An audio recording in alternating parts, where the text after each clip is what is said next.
Institutuak positiboak toki gutxi batzuetan baieztatu dituztelako. Beraz, 14 hilabetez luzatu den COVID-19aren zirkulazio epea bukatutzat eman du erakundeak. Hala ere, Nafarroako gobernuak printzipioz ez ditu koronavirusaren aurkako neurriak aldatuko urriaren batera arte. Euskal Autonomia Erkidegoan berriz, egoeraren hobetzea ikusita urrian murrizketak arintzeko aurrera pausoak aurre ikusten ditu labi teknikoak.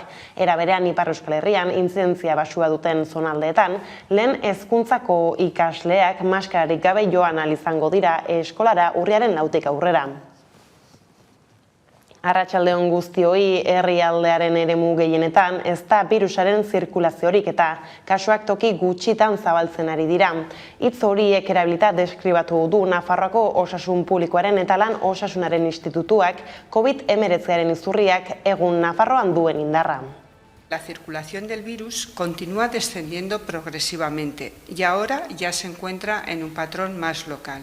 Bueno, no quiere decir, como he dicho antes, que el virus vaya a dejar de circular definitivamente, sino que se incorporará de una forma más endémica o más epidémica a nivel estacional. Normaltasuna uste baino lehenago iritsi daiteke, alere oraindik badalana. Jonan Fernandez, labi teknikoko koordinatzaileak adierazi du, egoeraren hobetza ikusita urrian murrizketak arindu daitezkela. Zorionez, adierazle guztietan jarraitzen du beranzko joera horrek bere horretan jarraitzen du duela 52 egunetik ona. Ostera, Pirinio Atlantikoetako departamentua eremu gorritik ateratzen denean, Ipar Euskal Herriko haurrak eskolara musukorik gabe joateko aukera izango dute. Izan ere, Frantziako gobernuak COVID-19aren aurkako neurriak arindu ditu birusaren intzidentzia baxua den zonaldeetan. Horrela, urriaren 4 aurrera lehen hezkuntzako ikasleek ez dute maskararik jarri beharko eskolara joateko. Bada Ipar Euskal Herritik datozen albistekin jarraituz, atzotik, Zimadeko zuzendaritzak Hendaiako atxikitze zentroan duen taldea erretiratzea erabaki du.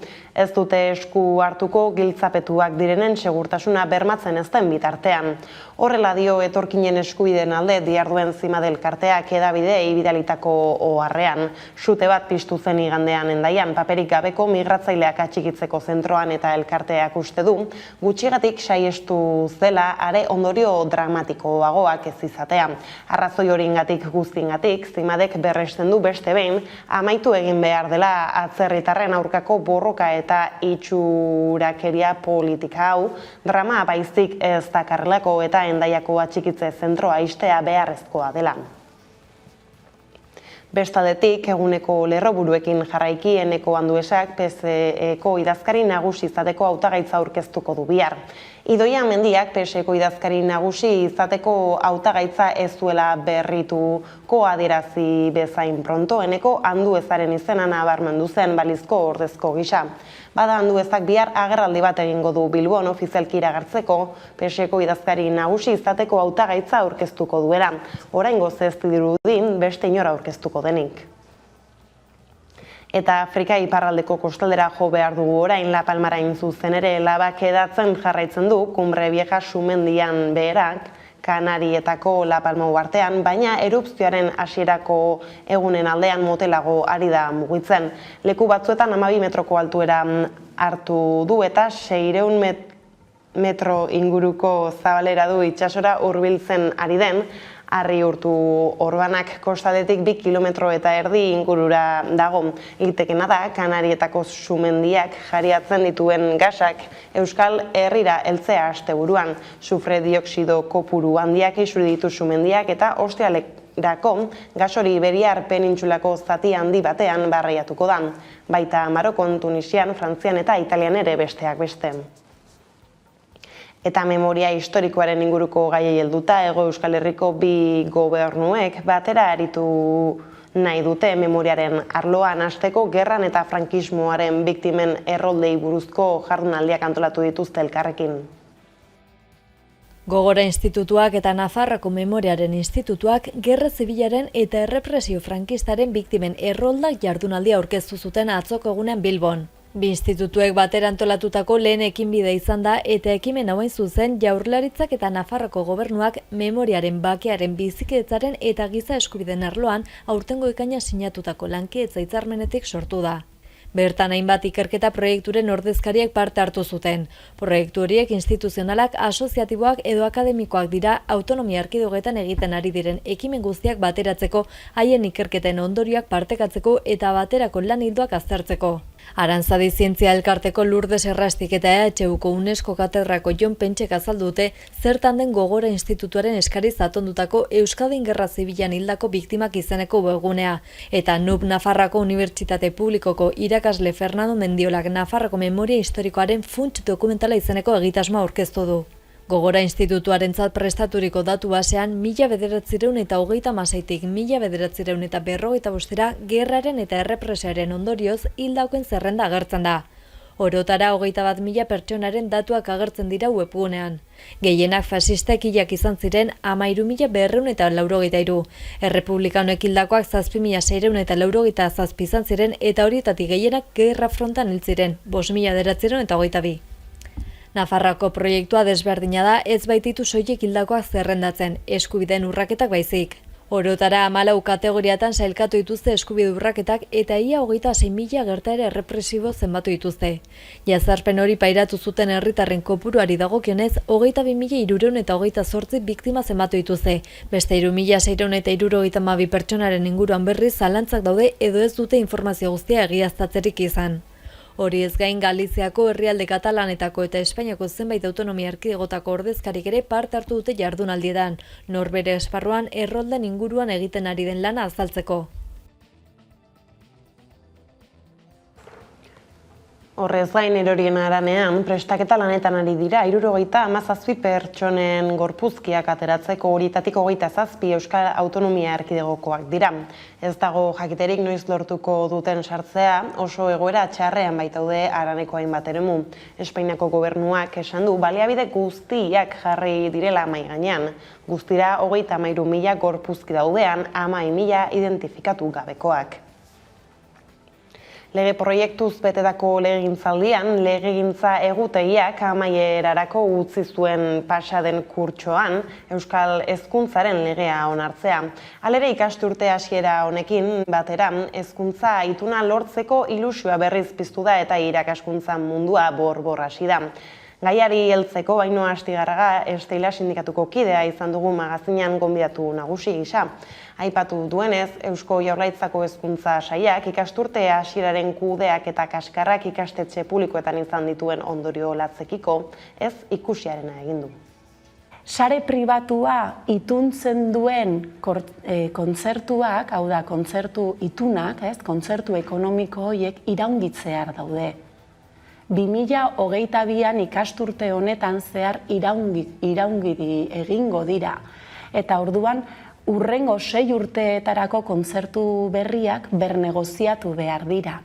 Eta ondorioz bernegoziatuko dira, gainera justu ere oso kontestu konplikatuan, non jaiotza tasaren jaitsiera ikaragarria den, jatorri atzerritarreko eta isek, hau da maila sozioekonomiko eta kulturaleko maila apaleko ikasleen eskola segregazioa oso handia den, ezta?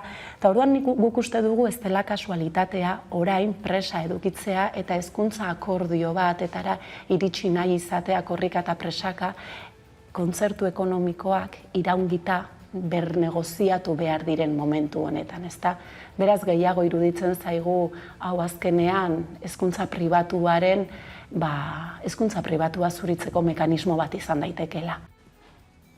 Lan gatazketan greba eguna dute gaurkoa Gipuzkoako egoitzetako langileek 200 eta 150 egun baino gehiago daramatzate hitzarmen duin baten alde borrokan. Hala gaur eta bihar lanuzteak egingo dituzte lan baldintza duinen alde. Gipuzkoako zahar-etxetako langileek greba eguna dute gaurkoa. Zerbitzu publikoen privatizazioaren, sektore feminizatuen aitortza ezaren eta lan prekarizazioaren ondorioz, egoitzetako beharginen egoera jasanezina dela salatu dute ELA eta LAB sindikatuek. Donostiako zinemaldiarekin bat egin dute greba egunetan eta jaialdiaren harira zaintzaldia ekitaldia antolatu duelak.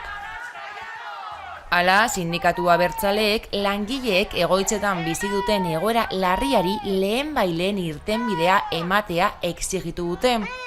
Gainera, pandemiarekin lan baldintzak okertu direla azaldu dute. Aspaldi ari dira Gipuzkoako zahar-etxetako langileak lan baldintza hobeen eske protestan. 250 egun baino gehiago daramatzate greman eta ia 5 urte igaro dira negoziazio maila eratu zutenetik.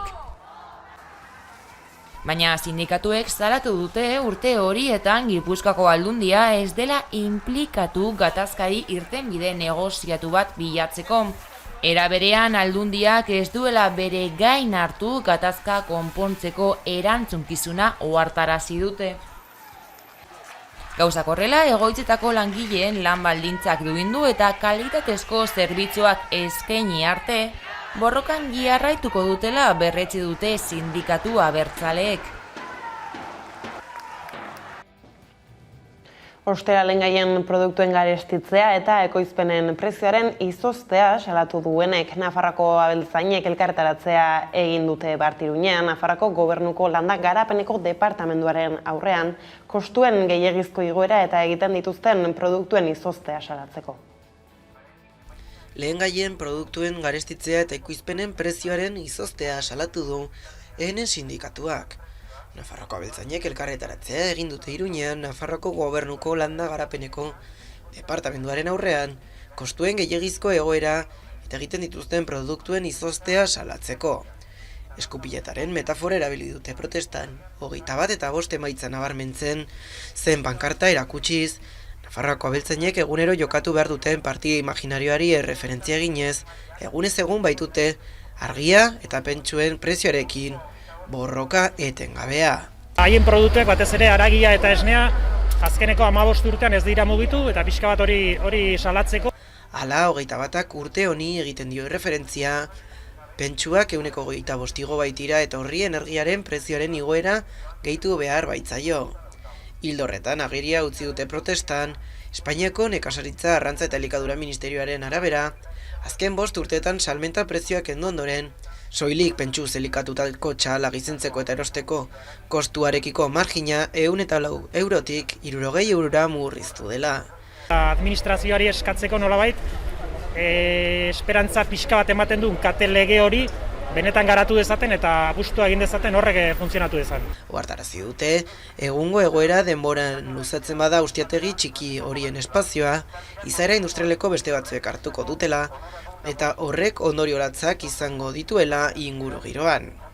Horregatik ere, kontsumitzaileen inplikazio eskatu dute, azpimarratu duz, hobe dela kalitate handiko haragia jatea, asko jatea baino. Atzoko egunez 55 urte beteko zituen Joakin Beltranek Zaldibarko zabortegian hondakinen azpian jarraitzen duen beharginak. Hala Beltran gogoratzeko Zaiako udalak plaka bat jarri du Euskadi plazan. Joakin Beltran gogoratzeko Zaiako udalak plaka bat jarri du Euskadi plazan. Iazko otsailean Zaldibarko zabortegian luizia gertatu zen, gaurkoz Joakin Beltran desagertuta jarraitzen du. Alberto Sololuzeren gorpuzkiak aldiz Zaldibarko lurjauzia izan zenetik 6 hilabete igarota zirela aurkitu zituzten. Asteazken honetan 55 urte beteko zituen Beltranek. Hori dela eta ekitaldia egin dute Zaldibarko zabortegian lurperatuta jarraitzen duen bizilaguna oroitzeko. Jaurlaritzak maiatzean eten zituen beharginaren bilaketa lanak. Hala, Laura Beltran, Joakinen alabak, deitoratu zuen bere aitaren gorpua obra hondakinen artean jarraitzen duela. Es el mejor regalo de cumpleaños que podría tener, porque desgraciadamente ni siquiera ha tenido la suerte de poder tener una placa en el cementerio. Baina ez da Joakin Beltrani egingo dioten omenaldi bakarra. Langilea Malagako Elburgo herrian jaio zen eta larunbat honetan ekitaldia egingo da Beltranen omenez. Beste plaka bat jarriko dute Malagako herrian behargina gogoratzeko. Bestaldetik Espainiako Auzitegi Nazionalak sorturen kalera info aldizkaria eta webgunea behin-behinean ixteko agindu du, sortuko Jana Garmendiak eta Imar Altunak atzo goizean Donostian egindako presazko agerraldi batean jakinarazi zutenez. Sorturen kalera info aldizkaria eta kalera webgunea ixteko agindu du Espainiako Auzitegi Nazionalak behin-behinean. Hala, Sortuk agerraldia deitu du eta Aimar Altuna Sortuko kideak jakinarazi du Guardia Zibilaren txostenetan oinarrituta epaileak agindua eman duela. Espainiako Audientzi Nazionalaren behin-behineko agendu bat jaso berri dugu Guardia Zibilaren txosten batzuetan oinarrituta. Gauzak horrela, Sorturen abokatuek agindoren aurka helegitea tramitatu dutela iragarri du alderdiak. Izan ere, Sortuk salatu du auzibide horren bidez euskal preso politikoen eskubideen aldeko eta haien aldeko lana kriminalizatu nahi dela. Horrez gain, alderdi politiko baten jarrera komunikatiboa erasotu dutela azaldu du Altunak. Alderdi baten jarrera komunikatiboaren aurka jo dute. Informazioa bezalako eskubidea eta jarduera zilegiaren aurka egin dute. Eraso honen bitartez, argi eta ozen adirazi beharrean gaude, mugimendu politiko oso baten aurka egiten ari direla. Bestalde, Sortuk ohartarazi du ekinbidea Euskal Herrian eraiki nahi den bizikidetzaren aurkakoa dela eta bide horretatik ezinezkoa dela elkarbizitza justu, osasuntsu eta demokratiko bat eraikitzea. Bada Eguerdiko magazinean izan dugu Aimar Altuna Sortuko kidea eta bere aburuz auzitegiaren ebazpenaren atzean zer dagoen azaldu du. Ikusten ari gara, 10 urte bete dira dagoeneko Jaieteko adierazpenetik eta guk estatu sakona deitzen diogun horrek eta bertan kokatzen dugu Guardia Zibila, Auzitegi Nazionala, komunikabide zehatz batzuk, iraganera itzuli nahi dutela dirudi eta oso lerrokatuak orain 40 urteko eskematan, ez? Jarraitzen dute zintzoen eta galtzaien eskema bat ezarri nahian, jarraitzen dute garai eta galtzaien eskema bat ezarri nahian, eta gure ustez honen atzean badago operazio oso bat nun ezkerreko independentismoa ezinezko alternatiba bezala ikusarazi nahi dute bai euskal jendartean eta bai orokorrean, ez? Horrez gain, 7 Euskal Herritarren aurkako 13 makroepaiketak atzo izan zuen jarraipena Espainiako Auzitegi Nazionalean eta 7 Guardia Zibilek deklaratu zuten peritu gisa. Guztiek berretsi zuten Arantza Zulu eta abokatuak etarekin izandako ustezko lotura eta besteak beste adierazi zuten etak Espainiako Auzitegi Nazionalari buruzko informazioa eskatzen ziola Zuluetari. 13 Somatioko ikerketan parte hartu zuten CNIko agenteak ez dira lekuko gisa agertu. Horren harira, defentsako abokatuek eskatu dute asteazkeneko auzi saioa bertan bera ustea eta perituen deklarazioak. Angela Murillo epaileak aldiz atzera bota du eskaera. Izan ere, defentsaren esanetan agertu ez diren agenteen testigaintzak sumarioaren giltzarria dira. Albokatostrenaren idazketan parte hartu baitzuten, zehazki sumarioaren oinarrian. Horrez gain, erabaki horrek defentsa duin baterako eskubidea urratzen duela salatu dute defentsaren abokatuek. Bien bitartean, Jose Peral fiskala eta terrorismoaren biktimen elkartea eta Dignidad y Justizia akusazioak eskaeraren kontra agertu dira. Haien iritziz, CNIko agenteen testigaintzak ez baitira garrantzitsuak. Makroepaiketa SNT eta 7 Guardia Zibilek deklaratu zuten lekuko gisa. Hala guztiek berretsi zuten Arantza Zulu eta abokatuak etarekin izandako ustezko lotura. Eta Ezker Abertzaleak memoria ibilbidea egingo du Baionan gudari egunaren bezperan Jon Paredes Txiki eta Angel Otaegi, FRAP erakundea armatuko 3 kiderekin batera 1975ko iraiaren 27an fusilatu zituzten frankismo garaiko azken heriotza zigorrak izan zirelarik. Geroztik Ezker Abertzaleak gudari eguna antolatzen du. Aurten Baionan eman du hitzordua bezperan, hau da irailaren 26an igandearekin Euskal Herria bihotzean independentzia lemapean egingo den ekitaldirako.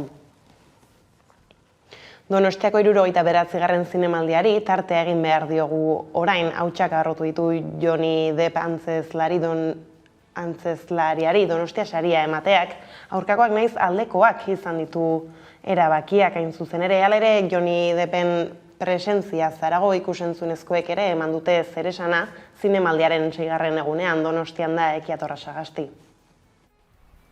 Aktore ona bezain sailka ezina da Johnny Depp Donostiako zinemaldiko Donostia sariaren galako aurkezleak Edurne Ormazabalek bart esan duenaren arabera. Edward Scissorhands edota Jack Sparrowren interpretazio lanak izan dira besteak beste sariaren merituaren oinarriak Donostiako zinemaldiaren eta berau babesten duten erakunde publikoen oinarria.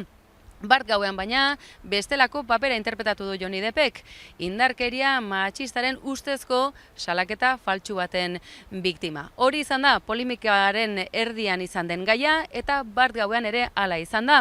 Ez da aztekoa, Bart arratsaleko kazetarien aurreko agerraldian antolakuntzait kazetarien baten galderak ere zensuratu dituela, gaiari ez emateagatik zentralidadea, baina azkenik Johnny Deppek berak eman dio zentralidadea eta bere ganatu ere egin duela esan genezake. Edonola ere alaxe eraman du Donostia saria, aktore eta zinemagile estatuatuarrak, polemika bere horretan geratu da, ikusteke indarkeria matxistak zipristendutako aktore eta gizonezko ezagunen kudeaketa honen baitan, halako kultur ekitaldi eta antolakuntzetan zenolako kudeaketa gertatuko den aurrerantzan ere, ez baita aurrekari ona izan, aurtengo Donostiako zinemaldiak ezarri duena. Johnny Deppek jaso ditu zinemaldiko foku gehienak azken orduetan. Aktore estatubatuarrak Donostia saria jaso zuen bat kursalean, polemika artean. Arratsaldeko prentsaurrekoak interes handia piztu zuen, kazetariak aretoan sartzeko hilarako osatzera behartzeraino. Behin barruan, ekitaldiaren gidariak hasieratik azpimarratu zuen Deppek bere ibilbide profesionalaren inguruko kalderak baino ez zituela erantzungo. Azkenean, gorabera pertsonalek bere ibilbidean zelan eragin dioten galdetzea ahalbidetu zion gidariak kazetari bati, eta horixe baliatu zuen Deppek kantzelazioaren kultura deritzonaren aurka egiteko. Aktoreak azaldu zuen, edonori eragin diezaiokela arriskutsutzat hartu zuen korronteura, baina egiaren jabetzan egoteak lasaitzen duela. Halaber, saria bera eta jaialdiaren babesa eskertu zituen agerraldian zein sari emate ekitaldian. Hortazarago, aldiz, ikus-entzunezkoek ere izan zuten protagonismoa. La hija zinta aurkeztu zuten atzo, sail ofizialean lehiaketatik kanpo. Manuel Martín Cuenca zuzendari espainiarraren azken lana da eta Patricia López Arnaiz antzezle gasteiztarra dago lantaldean besteak beste. Halaber, euskal sortzaileei dagokienez Quark Ballet filma ere aurkeztu zuen atzo Maider Oleaga bilbotarrak. Euskal Herrian grabatutako western bakarraren inguruko dokumentala ondu du Oleagak, Kuartango haranean egindakoa. Asteazkeneko aurkezpenaren ostean, ostegun eta ostiralean ere izango da ikusgai zinemira sailaren baitan lehiatzen ari den lana.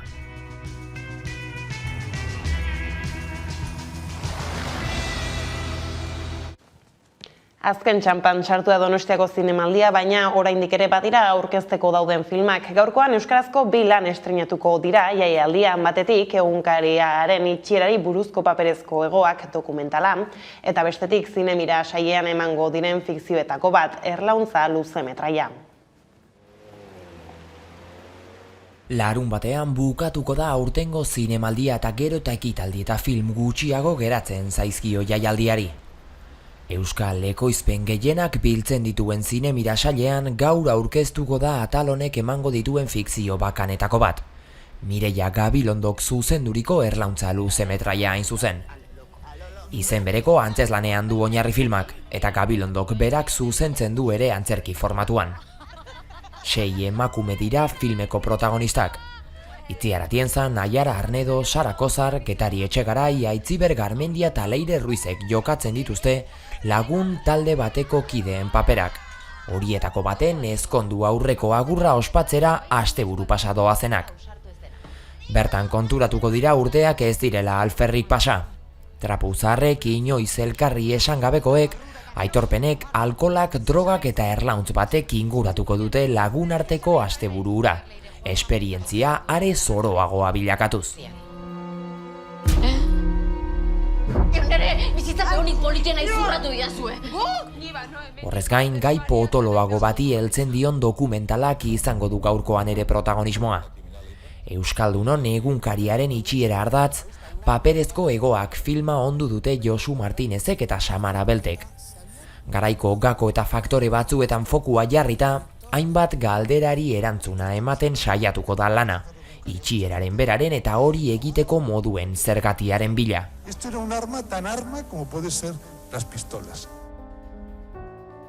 Galdera da, nola itxiliteke frogarik gabe egunkari bat. Euskal sorkuntzek halaber EITB galan izango dute presentzia. Kate publikoak euskarazko telesail berria aurkeztuko du, irabazi arte. Javier Gazia Bikuña Gasteiztarrak zuzendua. Kirol bat egita baino gehiago delako. Talde bateko kide izatea.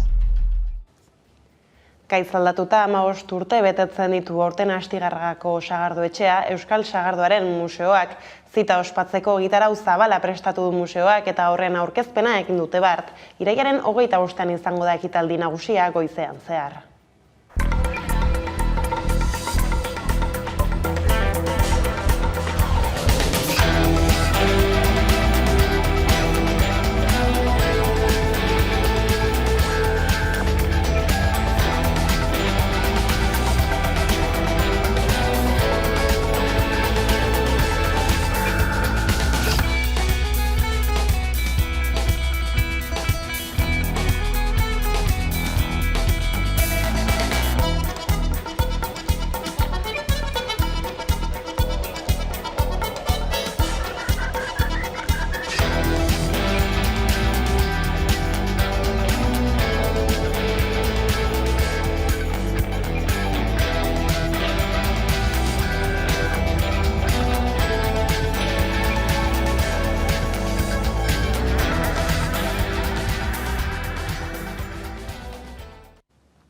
Bukaera aldera helduta musika proposamen batekin utziko zaituztegu adartaldaren suge kantuarekin zehazki gustatuko zaizuelakoan besterik ez gure aldetik.